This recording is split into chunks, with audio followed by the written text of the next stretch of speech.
इन्हें अंधविश्वास मान लेते हैं और जो लोग इन पर विश्वास करते हैं उन्हें लोग कहते हैं कि ये पढ़े लिखे लोग नहीं है।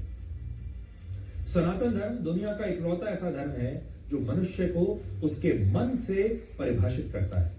आंखें, कान, नाक, जीभ और त्वचा के बाद मन को हमारी छठी इंद्री माना गया है जो सभी इंद्रियों से प्रबल होती है और ये मन ही है जिसे नियंत्रित करना सबसे मुश्किल काम है। ये मन ही तो आपके कंट्रोल में नहीं रहता, बाकी सब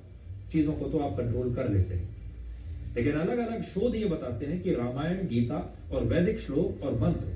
मन को मस्तिष्क के साथ सकारात्मक और शांत रखने में बहुत उपयोगी है। और इसीलिए आज हम आपसे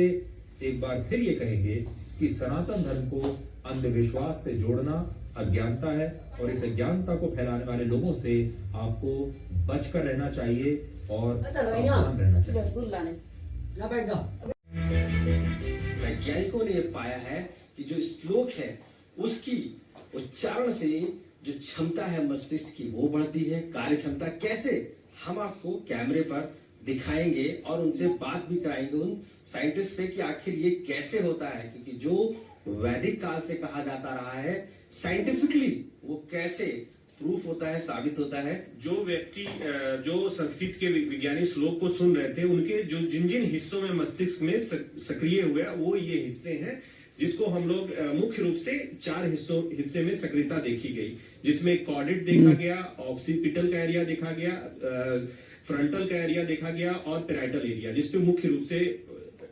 उस हिस्से में सक्रियता देखी गई। कॉग्निटिव एरिया में इन सारे हिस्सों का बहुत ही महत्व है और ये हिस्से बहुत ही कार्य में सम्मिलित होते हैं। नॉर्मल जो लोग संस्कृत लोग नहीं पढ़ते हैं तो उनके ये हिस्से सक्रिय नहीं होते हैं और जब पढ़ते हैं तभी ये सक्रिय हुए, ये आपको फाइंडिंग में पता चला। जब हमने इसको कंपेयर किया उन ग्रुप के साथ जो संस्कृत नहीं जानते हैं उनके साथ जब कंपेयर किया तब हमें ये हिस्से मिले हैं। इसका मतलब कि जो व्यक्ति संस्कृत श्लोक सुन सकता है और उसकी गहनता को समझ सकता है उनमें ये हिस्से सक्रिय होते हैं। तो संस्कृत सुनने से श्लोक को सुनना और सीखना वो मस्तिष्क के लिए काफी बेहतर है। विदेशों में बहुत चीज आगे निकल के आ रही, डिमेंशिया जिसको बोलते हैं, इसमें भूलने की बीमारी है। तो मैं समझता हूँ संस्कृत के उच्चारण से, संस्कृत के श्लोकों को कहने से, जो क्योंकि हमारा मस्तिष्क और अच्छा हो रहा है और हम देख रहे हैं कि उसकी मेमोरी एनहांस हो रही है, तो हम समझते हैं कि आगे चल के इसके ऊपर भी विचार करेंगे। हम ये भी देखेंगे कि क्या जो लोग जो संस्कृत श्लोकों का उच्चारण कर रहे हैं उनमें आगे चल के जब बुजुर्ग होते हैं या पूरी लाइफ लॉन्ग क्या उनके अंदर डिमेंशिया ऐसी बीमारियां कम होती हैं।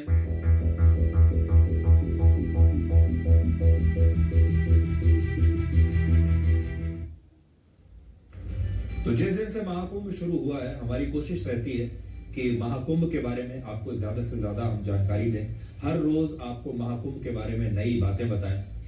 और यमुना नदी का जल मिलाकर उससे भी स्नान कर सकते हैं। तीसरा, अगर आपके घर में गंगा और यमुना नदी का पवित्र जल नहीं है तो भी ऐसी स्थिति में आप अपने आराध्य का स्मरण करके भी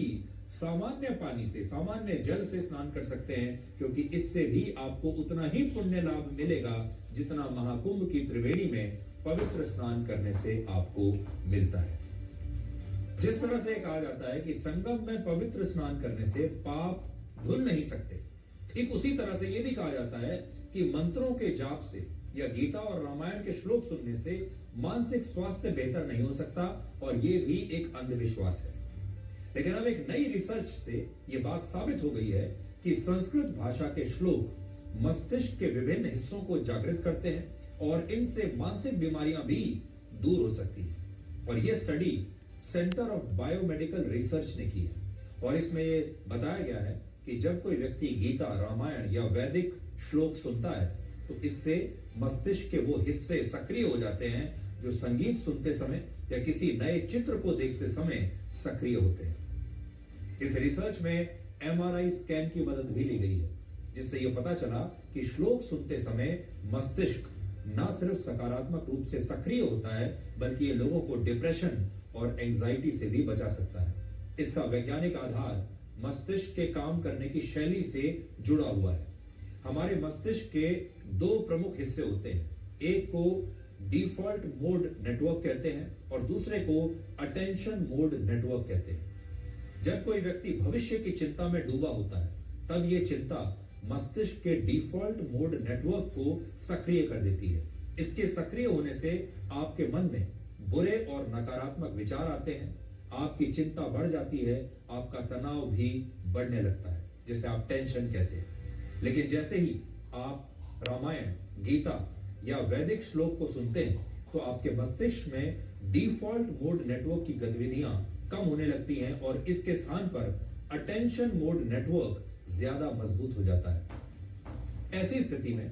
आपके जो विचार हैं वो एक शाखा से दूसरी शाखा पर कूदना बंद कर देते हैं और श्लोक सुनते समय मस्तिष्क चिंता और तनाव से मुक्त होने लगता है। लेकिन दुख की बात यह है कि जिन श्लोक और मंत्रों का अध्यात्म के साथ वैज्ञानिक आधार भी है, उन मंत्रों को हमारे ही देश के कुछ लोग मजाक समझते हैं और वो इसे अंधविश्वास मानते हैं कि श्लोक या मंत्रों का जाप करने से मानसिक बीमारियां भी दूर हो सकती हैं, मानसिक शांति भी आपको प्राप्त हो सकती है।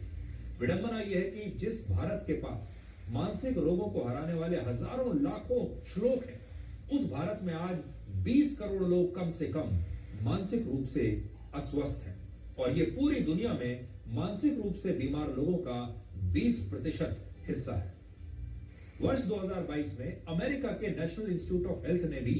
इस बात को स्वीकार किया कि ओम या दूसरे मंत्रों का जाप करने से मानसिक स्वास्थ्य में सुधार लाया जा सकता है और यही बात वर्ष 2016 में हार्वर्ड यूनिवर्सिटी के एक रिसर्च में भी साबित हो चुकी है। लेकिन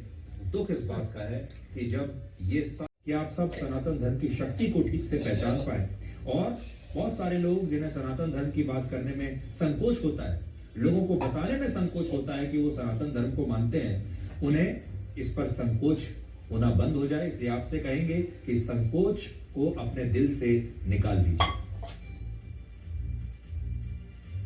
तो आज के लिए ब्लैक एंड व्हाइट